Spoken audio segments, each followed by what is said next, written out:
Buenas tardes. Creo que ya es hora de empezar otra vez.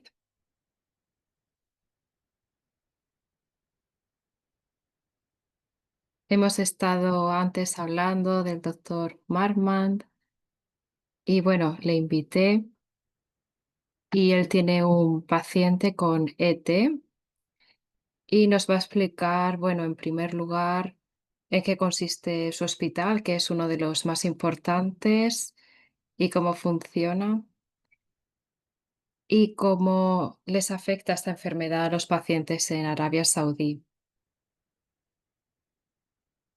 Doctor Marman, le doy la palabra. Muchas gracias. Muchas gracias. Estoy muy contento de haber conocido a Peter en un meeting de MPNs y fue durante el almuerzo y quiero establecer algo en Arabia Saudí para explicar y concienciar al paciente porque hay una brecha en nuestra área y es que en Arabia Saudí yo trabajo en uno de los hospitales más importantes del Medio Oriente. Tengo una diapositiva para ello.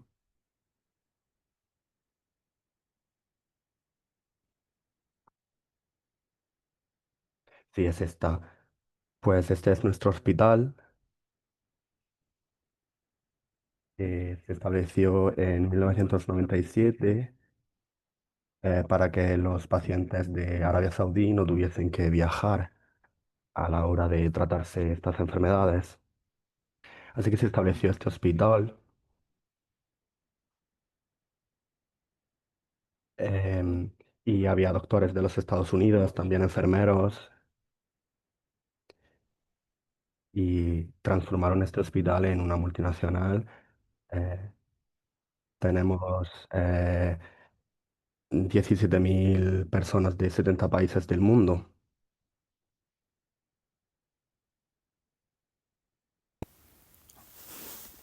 Vale, entonces vamos a pasar las diapositivas. Entonces establecimos un trasplante alogénico de células madre en 1984. Así que son como 35 años de trasplante alogénico de células madre.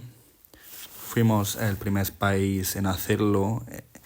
Esta es la fase inicial en el hospital. Quizás puedas cambiar a la siguiente. Preparé algunas diapositivas sobre cuál es el programa y lo que vamos a hacer. También tenemos premios como la distinción de ser uno de los mejores hospitales, y contamos con el antígeno quimérico, que es CAR-T. Esta es la nueva técnica para tratar el cáncer, principalmente el linfoma.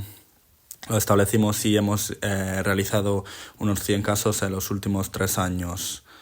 Tenemos una sección especial dentro de hematología para leucemia crónica y MPN. Así que todos los pacientes con MPN vienen a nuestra sección. En Arabia Saudita la edad promedio de nuestros pacientes es de 33 años.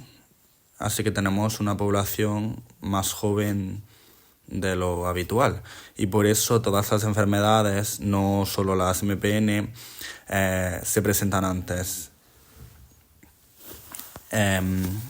A veces se presentan en pacientes pediátricos. Tenemos mielofibrosis en personas de unos 20 años, como mi paciente que fue diagnosticada con 15 años. Esto es algo único quizás en la zona, también en los países del Golfo. Arabia Saudita es un país grande, así que recibimos derivaciones desde fuera de nuestro centro. Entonces no, nos genera desafíos con las derivaciones tardías.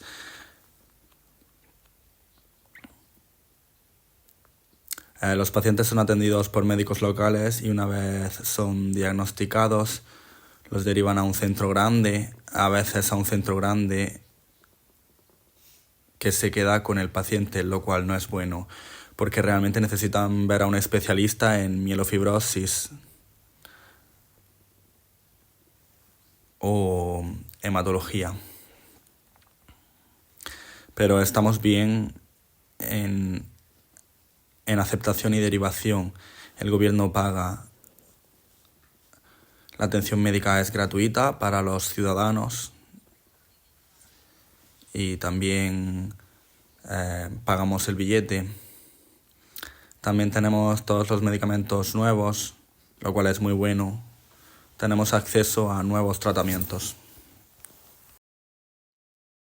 Así que desde este punto de vista, tenemos nuevos medicamentos y acceso a nuevos medicamentos.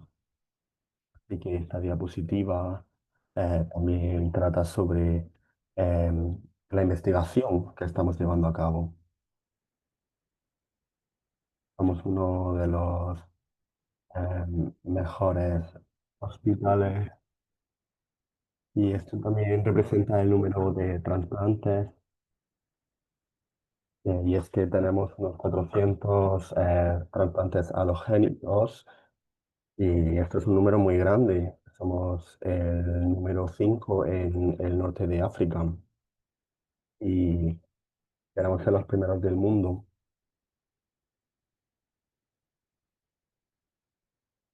Y vamos a combinar las tres ramas para llegar a ello, las tres sucursales.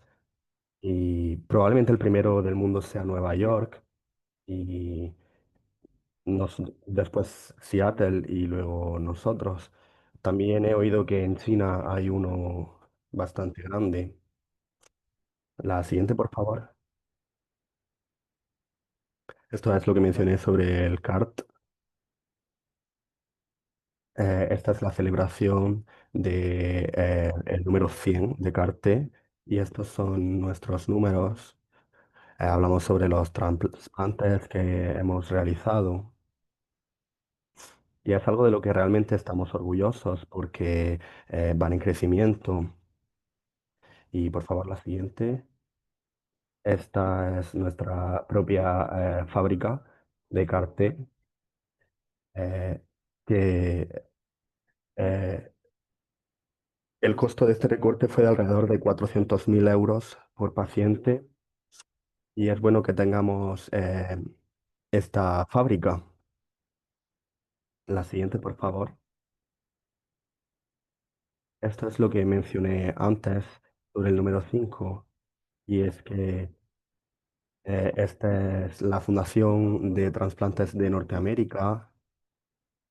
Está en el 5% superior de calidad. La siguiente, por favor.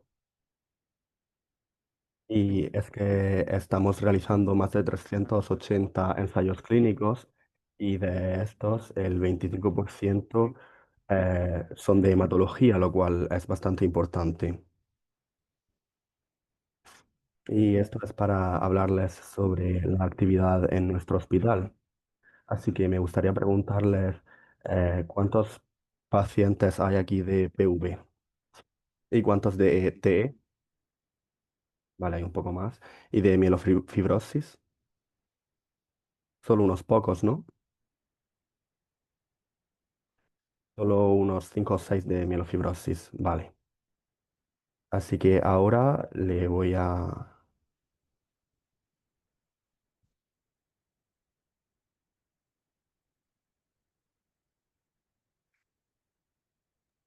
Normalmente los pacientes van a un doctor local y entonces desde ahí les mandan al especialista. sí, pues lo pondrán en un sistema de referencias y por lo general hay un grupo de pacientes, que hay también uno en una ciudad del norte que pertenece a un grupo diferente, pero nos gustaría crear conciencia sobre nuestra sección y también información. Y por los viajes, normalmente me gusta que los pacientes estén geográficamente cerca de Riad. Y si necesitan un trasplante, porque un trasplante en un paciente de mielofibrosis es muy difícil, que esté ahí. Y si se presentan tarde, eh, se reciben transfusiones y la sangre puede contener 250 aceros de hierro y en el hígado, y entonces se almacena el hierro y en unas condiciones normales solo hay 1 o 2 gramos. Así que cuando se realiza una transfusión, por ejemplo la talasemia o la mielofibrosis, cuando se llega a esta etapa se necesita muchísima sangre, así que el hierro afectará mucho a las células madre. Y esto es lo que llamamos fracaso de injerto, porque el depósito de células, el depósito de hierro a veces fracasa. Y para reducir la ferritina a menos de 1000 o 2000, a veces es demasiado tarde y es muy importante tomar conciencia y hablar con los médicos para que no retengan al paciente, especialmente si es joven. Em, Generalmente en nuestro centro el trasplante preferimos con pacientes de menos de 65 años, pero en Estados Unidos ahora se realizan hasta los 75 o 79. Em, Es malo cuando el paciente ya tiene alrededor de 65 y siguen tomando transfusiones. eh, y no se refieren a un centro de transfusiones. Así que lo que hacemos es buscar un donante, incluso si no necesita el trasplante ahora mismo, y lo observamos para poder referirlo a un centro de trasplante. ¿Cuántos trasplantes estáis haciendo al año? En mielofibrosis hacemos unas 10 al año, de las 200 que hay en mi centro de pediatría. Pero generalmente los pacientes con mielofibrosis necesitan un trasplante. Antes del trasplante se necesita una preparación, como mencioné, especialmente si el vaso ya es bastante grande y las nuevas células se enfrentarán y también las células madre. Así que tenemos que preparar al paciente con inhibidores de JAK2 para reducir el bazo y la inflamación, y así que la condición del paciente esté mejor antes del trasplante. Y no sé si queréis mencionar también rápidamente el procedimiento del trasplante. Y es que le preparamos al paciente y también le damos algunas inyecciones al donante durante 5 días para que produzca células madre. Y se toma una célula madre del brazo y entonces se le mete durante 2 horas en una máquina y recolectamos unas 5 millones de células madre y después tratamos de ver la hoja de ruta que tenemos. Y antes de esto le damos al paciente quimioterapia durante unos 4 días para para preparar su médula ósea para este procedimiento. Y entonces le pondremos las células y lo observaremos en el hospital. El paciente necesita estar ingresado al menos un periodo de 3 semanas y entonces su sistema inmune se verá afectado, la sangre también disminuirá, por lo que se necesitarán transfusiones sanguíneas.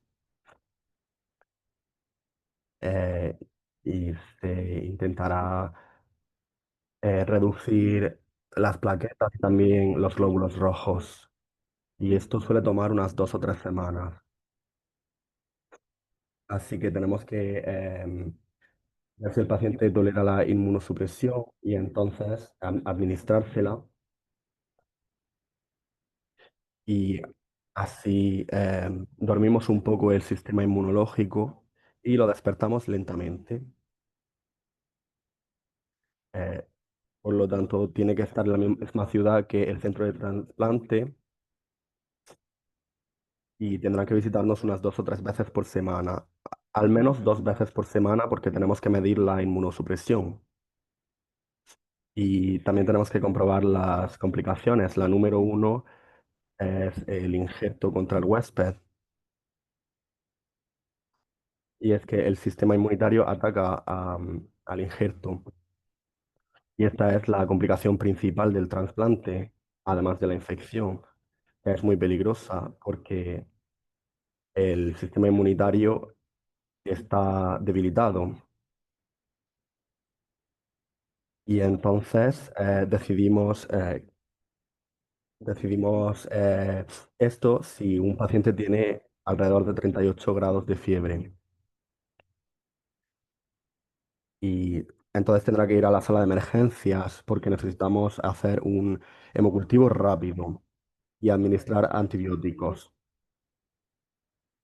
Bueno, pues voy a hablar sobre cómo gestionar a los pacientes, especialmente los jóvenes, y yo es que me suelo sentir mal porque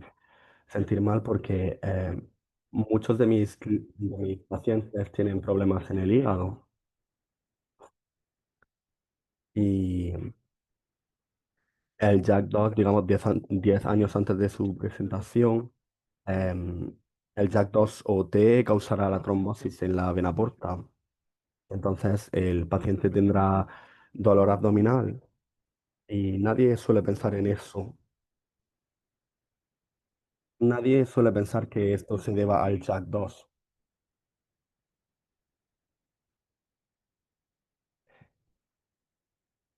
Esto significa que como el hígado no drena, se puede dañar. Eh, Ayúdame por favor con el inglés.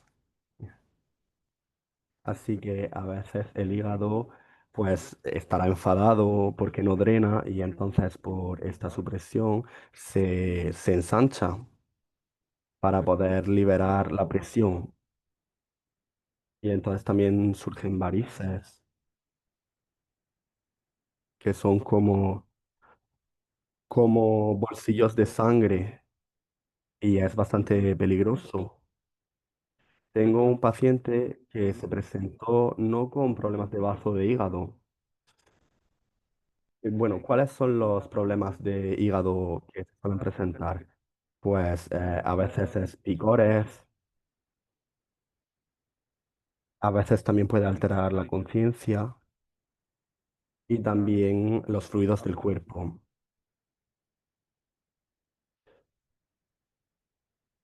Un paciente se presentó eh, que le pasó, era alcohólico y era bastante joven y lo peor fue que el doctor de hígado no era consciente del Jack 2, no lo había visto.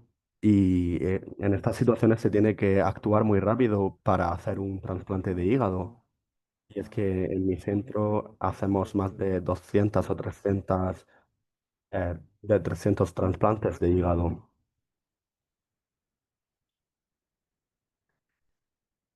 Y la verdad que está bastante bien. Y sí, el donante puede ser un familiar. Así que se pueden donar partes del hígado y en 6 meses el hígado crece. Tal vez no sea el tema del que hemos venido a hablar, pero es información importante. Así que para hacer un trasplante de hígado, lo único que se necesita es pertenecer al mismo grupo de sangre, el grupo sanguíneo. Y no hay otros problemas que luego puedan afectar.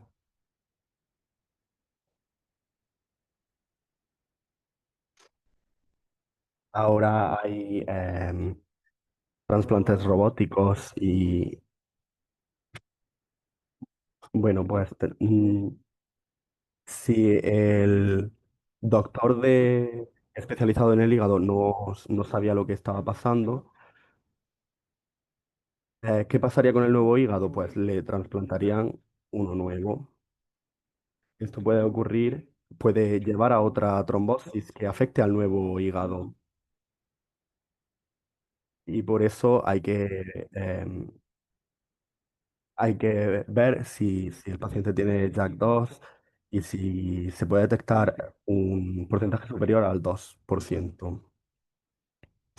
¿Qué porcentaje de personas con policitemia tienen JAK2? ¿Alguien me lo puede decir? No me refiero al porcentaje de policitemia, es del 98%. Eh, la mayoría de personas con policitemia tienen el JAK2.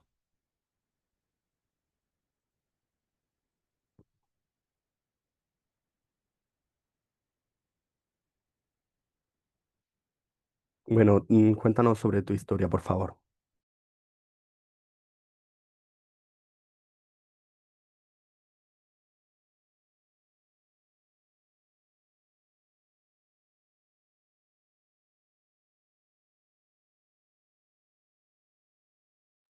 Muchas gracias por esta oportunidad. Me llamo Vad y tengo 33 años, soy de Arabia Saudí y cuando tenía 15 años empecé a tener un dolor de cabeza muy problemático.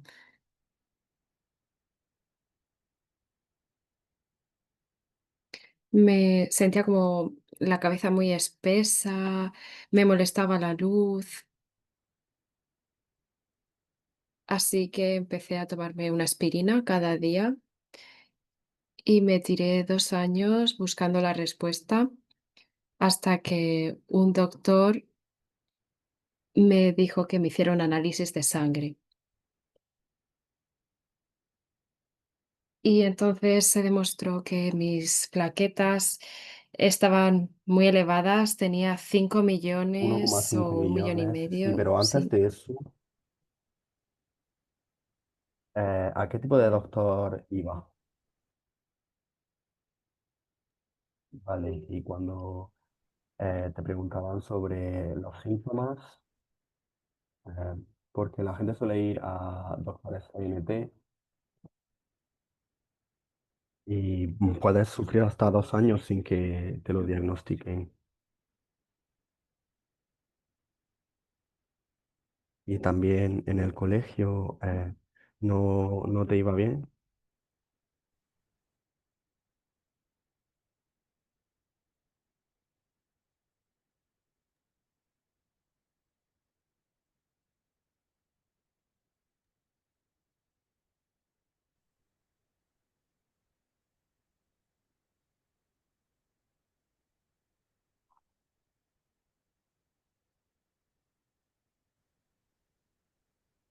Estaba buscando para ver si tenía anemia. Así que me mandó a un hematólogo que me hiciera una biopsia de la médula ósea y ahí es donde me diagnosticaron con la mutación del JAK2, trombocitemia esencial y desde ahí me tomé hidroxiría y aspirina diariamente. Casi el efecto de la cabeza prácticamente desapareció. Así que cuando tenía 27 años me quedé embarazada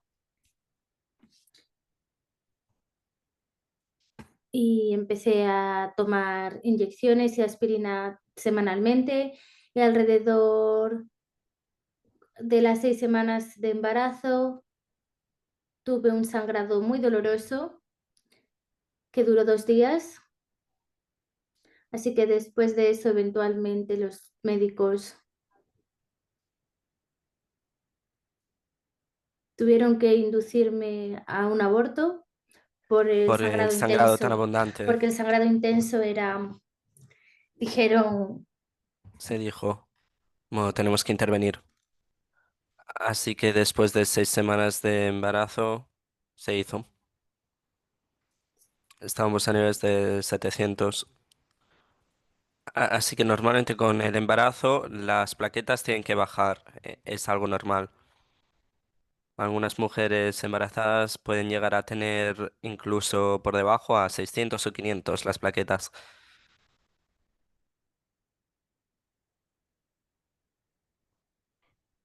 Así que para hacer que la médula y para evitar la trombosis provocada por el JAK2, bueno, y también mantuvimos la aspirina, claro, porque además el aborto sería como una trombosis, pero desafortunadamente para ella, ya con 6 semanas, el sangrado era demasiado grande, así que se llevó a cabo este aborto.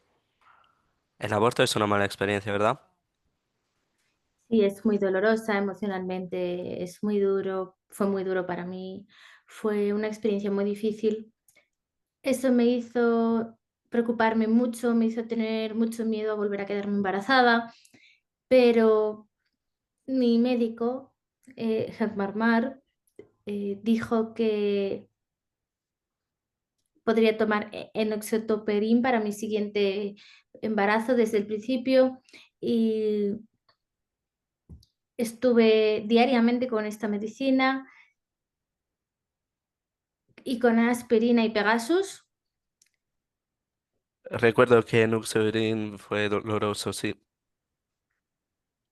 Em, se- ella lo estaba recibiendo en el muslo.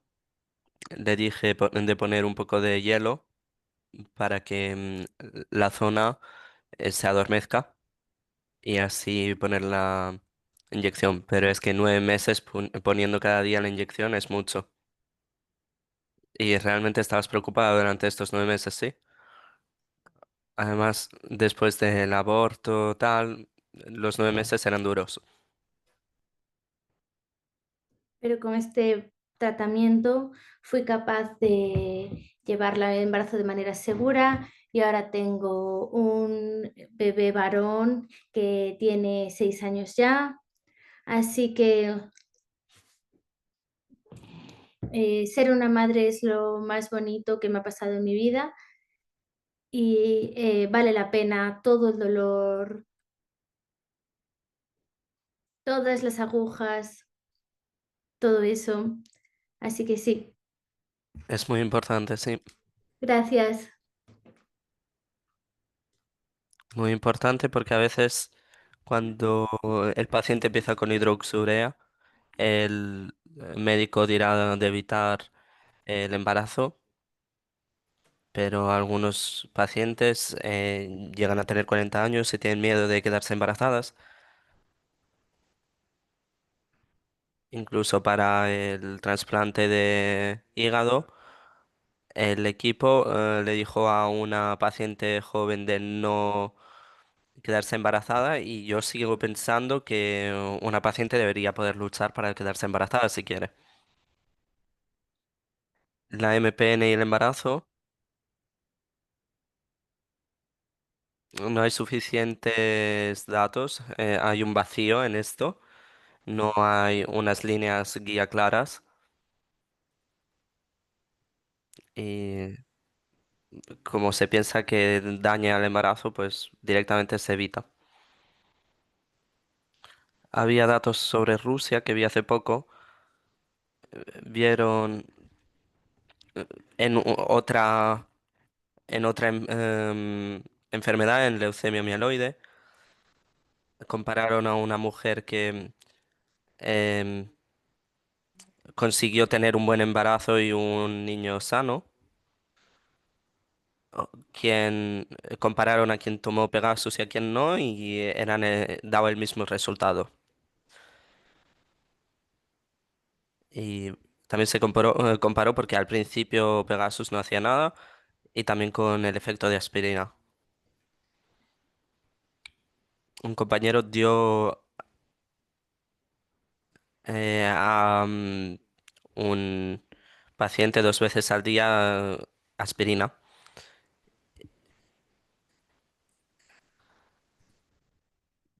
Bueno, si puedo intervenir. Muchas gracias. Es genial ver a tu hijo por aquí. Bueno, en el Reino Unido, por ejemplo, sí que se da interferón. Sí se da sí tienen T o PVs de alto riesgo con muchas plaquetas, directamente se da interferón. Es- Existe riesgo, sí, de sangrado o aborto. En algunos casos estoy de acuerdo de aumentar la aspirina, pero claro, bajo el riesgo de aumentar el riesgo de sangrado.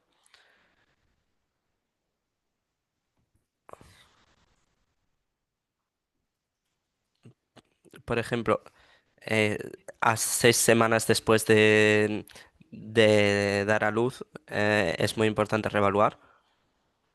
Fisiológicamente, la mujer sigue embarazada 6 semanas después del parto. Tenemos mucha suerte de combinar algunas clínicas y tal, pero tenemos algunas especializadas en hematología, otras en obstetricia, pero hay que combinar ambas, hay que hacerse pruebas, pero bueno, se puede llegar a un 75% de éxito. Oh, sí, el caso de nuestra paciente, por ejemplo, se veía cada 2 semanas por un alto riesgo. Bueno, sí, hemos estado utilizando Bethsremi con pacientes embarazadas con un buen éxito, la verdad. Y vamos a seguir recopilando información porque no hay muchos estudios en general, así que es una buena oportunidad para que em, profundicemos sobre estos pacientes, porque todo el mundo quiere tener una familia, ¿no? Porque ¿qué tendría que pararte si quieres hacerlo, ¿no? Una de mis pacientes tenía 32 años con mielofibrosis, tuvo mielofibrosis con YAC2, tuvo un aborto y luego, bueno, tenía el diagnóstico de mielofibrosis. Así que el diagnóstico, cuando ocurrió esto, hicieron un ultrasonidos y había un bazo enorme, como si fuese un niño, básicamente. Y entonces estuvieron mirando por qué el bazo era tan grande, fue al hematólogo y vieron que tenía mielofibrosis. Empezó con ruxolitinib, en aquel momento tenía solo 33 años y preguntaba, doctor, ¿cuándo puedo tener otro hijo? Y le decíamos, no, todavía no, porque con ruxolitinib está contraindicado. Y además, con el inhibidor del JAK2 tiene un efecto rebote. Si se deja, va, va a haber inflamación y va a volver a crecer el bazo de nuevo, a veces incluso solo 2 semanas después de dejar de tomar Ruxo. Y luego con 35 años, la paciente me dijo, estoy embarazada a pesar del Ruxo. Y dije, ¿qué hago? No sé qué hacer. Así que tenía mucha ansiedad y le dije, bueno, tenemos que dejar el Ruxo. No sé qué darte. No sé si con Pegasus va a mejorar o no. Porque en este caso, ¿qué hacemos? Lo que acabó pasando fue que tuvo un aborto repentino. Así que tampoco sabría qué hacer en una situación similar. Tiene un niño y quiere tener otro niño y no sabe qué hacer. Yo probaría con interferón PEG. Ella necesita una dosis alta de Ruxo, así que no sé cómo ayudaría.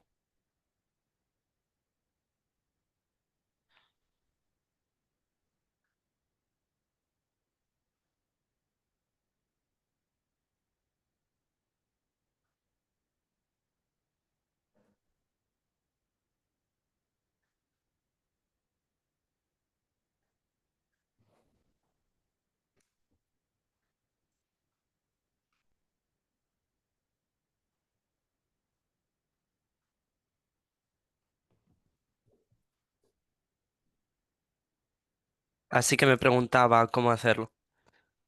En realidad, al principio, antes del diagnóstico, mi familia y el doctor, como dijo el doctor, sintieron que quería saltarme la escuela, que es que no quería ir y ni siquiera iba a ningún lado, solo quería quedarme en casa. Así que cuando me volvió el dolor de cabeza, no podía simplemente tomar un antiinflamatorio y quedarme en la habitación. Así que después del diagnóstico se sintieron muy mal porque no me habían creído. Así que luego me apoyaron, obviamente, me ha apoyado. Y mi marido también después de eso. Bueno, en mi caso, lo que he visto con mis pacientes es la dificultad que tiene la gente para ver esto, ¿verdad? Porque a lo mejor muchas personas dicen, bueno, simplemente es un dolor de cabeza o algo así, pero no ven el problema.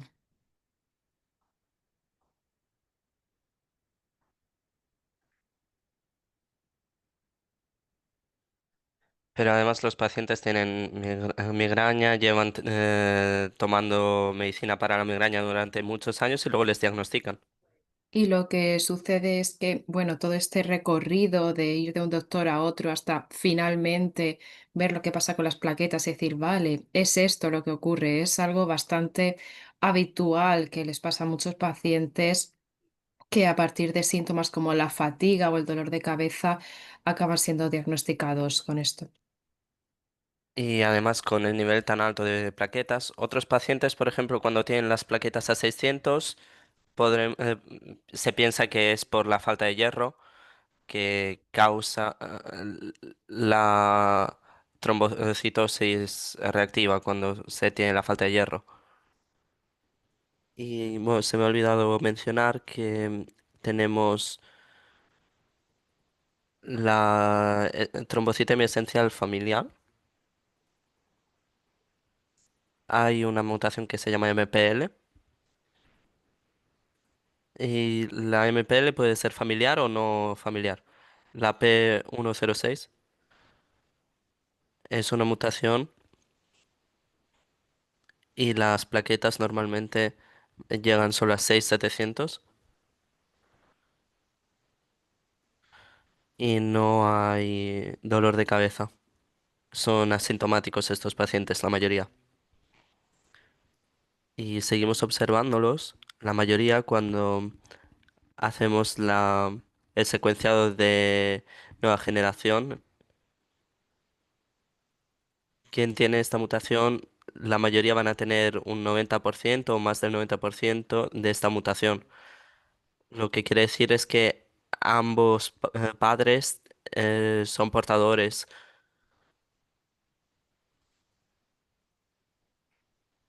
Así que, por ejemplo, si tienen 4 niños, pueden llegar a encontrar en uno o dos de estos niños pueden tener esta enfermedad. Vimos 2000 casos y no vimos ninguna mielofibrosis en esos pacientes. Algunos dicen, ¿tengo cáncer? No, es solo una mutación. Y esta mutación particular, el riesgo de cáncer o leucemia, pues bueno, ahí está. MPL y y el subtipo es 106.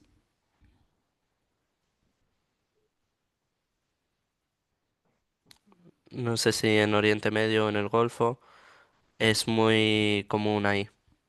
En Qatar, Arabia Saudí.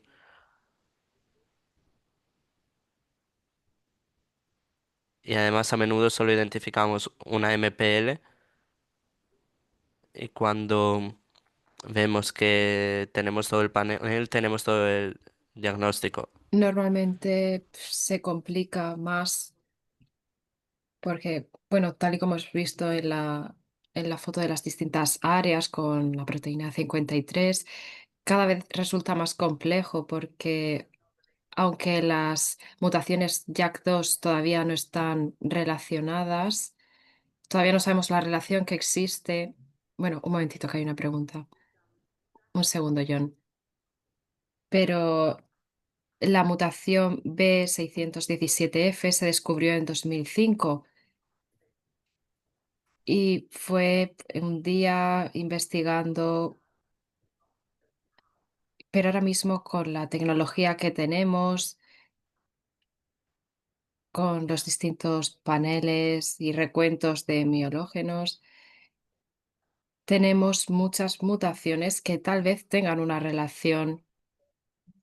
Yo tengo el caso de un paciente que tiene la mutación JAK2 en el exón 22, en el 14, ahora en el 22, y hay mucha gente incluso en el laboratorio que no sabe lo que esto significa. Y bueno, tenemos que seguir aprendiendo porque cada vez tenemos más información. Creo que John tiene una pregunta. Bueno, tengo tres preguntas.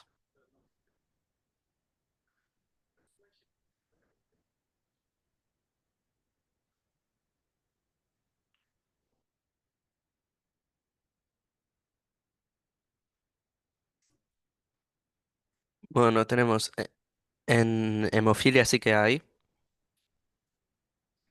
En lo que no es hematología sí hay. Son en los últimos 3 años. Pero bueno, es que en hematología, incluso en leucemia, linfoma, no tenemos esto. Cuando hicimos una jornada para que los pacientes supiesen sobre esto, no había, en grupos árabes no había alguien que hablase sobre su experiencia y tal. Así que vosotros como pacientes, intentad hacer más para tener más difusión en redes, difundir información. Es una necesidad en toda nuestra área. La razón principal por la que está aquí es para hablar sobre la posibilidad de una organización de pacientes. Y cuando nos quedamos en España ya me lo explicó y Estamos intentando la verdad que buscar no es fácil porque la estructura de los países maneras es muy de hacer distinta esto, pero la estructura de los y países por la Es es toda situación una diferente. situación política política. y del reinado. Pero creo que podríamos hacerlo Volveremos a este tema hoy o y mañana, que podemos hablar luego de los Pero hospitales sobre el bueno, tema hoy de o los llegará el mañana hospitales y momento tal. en el que y hablemos con los encontrar soluciones hospitales porque Realmente es y necesario encontraremos la manera es muy de buscar necesario. soluciones porque es que necesario un país que tan en grande como países Arabia como, bueno, en Saudí y Arabia toda el Saudí, área, Y es que que se debe tenéis, tener grupos de protección. eh, bueno, en Arabia Saudí las reguladoras son muy estrictas. Las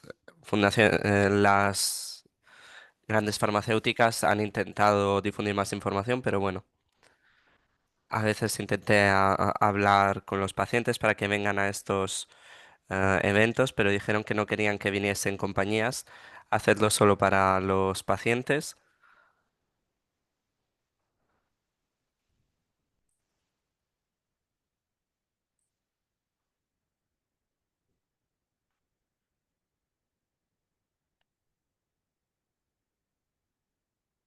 Creo que es un desafío porque es, digamos, sin ánimo de lucro y llegar a dinero y hay que acumular dinero y hay que organizarse de manera legal, reflejar a dónde va el dinero.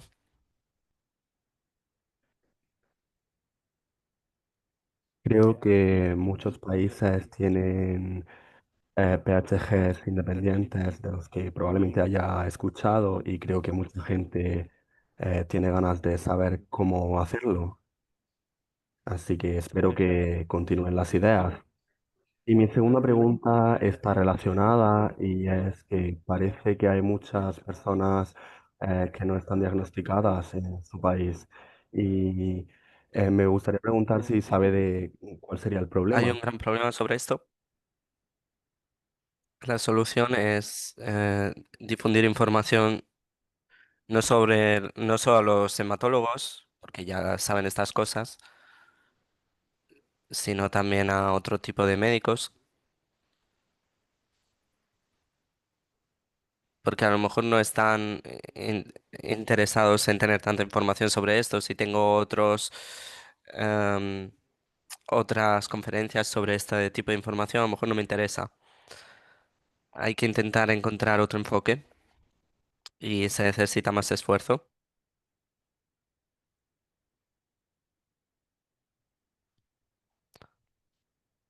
Sí, además hay mucho ya con la trombocitemia. Tenemos también la PMH, que viene con el tema de la orina. Y el paciente no tiene por qué saber que es una enfermedad muy rara, que puede tener también daño en el hígado. Las farmacéuticas, como desarrollan fármacos muy caros, pues difundieron más información y ahora la tasa de diagnóstico es bastante más alta. Y ahora han dado también bonos para que la gente pueda diagnosticarse gratis y hacerse las pruebas. Por ejemplo, si un doctor quiere diagnosticar el JAK2 y no tiene los medios, pues tiene estos bonos para poder hacerlo gratis, para que haya acceso a estos tests, ¿no?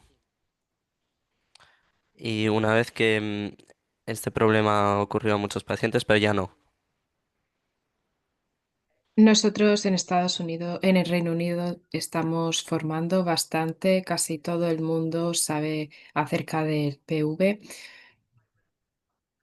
y bueno, intento formar también a mis doctores más jóvenes y que si viene algún paciente con un evento de trombosis, tienen que hacer este análisis para ver qué es lo que le sucede. Bueno, nosotros tenemos que hacer este esfuerzo como doctores, Y no estoy solo los totalmente de pacientes. acuerdo, y es que hay mucha gente que viene al hospital mm, y ya se ha desarrollado. Y mi última pregunta es sobre la taidría.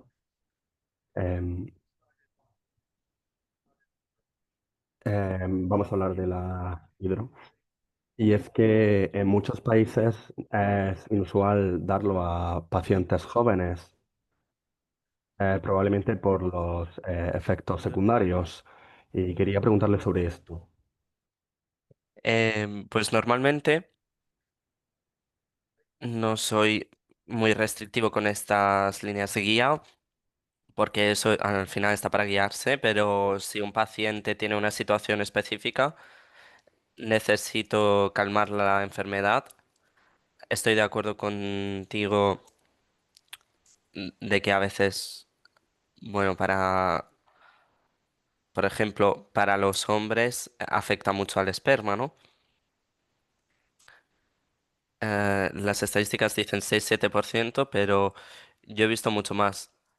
Y algunos pacientes me han escrito después de 2-3 años de hidroxeuría y me han dicho que su recuento de esperma ha bajado muchísimo. El, el problema es que, bueno, la compañía lo vendió y ya nadie produce para nuestra área. El interferón, por ejemplo, es muy caro, son 2.000 euros al mes,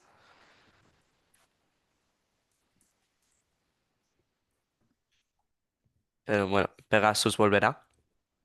Pharmaend, la nueva compañía, lo traerá, pero el mercado americano es muy grande, así que primero necesitan cubrir ese y luego vienen a nosotros.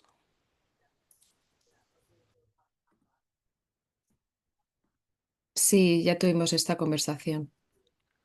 Así que debería costar 600 euros al mes antes el Pegasus, que bueno, es caro, pero mejor que 2.000.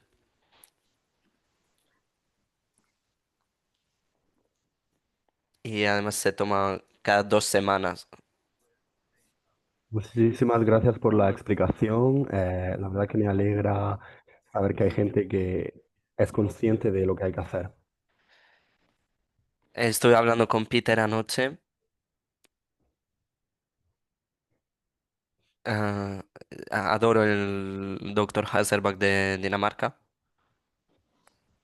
Él habla sobre lo que se equivocan las líneas guía de estos medicamentos. No se debe abandonar al paciente, no se debe dejar evolucionar a la enfermedad. No solo porque causa trombosis, complicaciones cardiovasculares. Su mensaje es que con Pegasus e interferón, que la médula ósea ha vuelto completamente a la normalidad. Deberíamos informar más sobre esto. Vale, pues me gustaría ir al descanso. Muchísimas gracias a todos.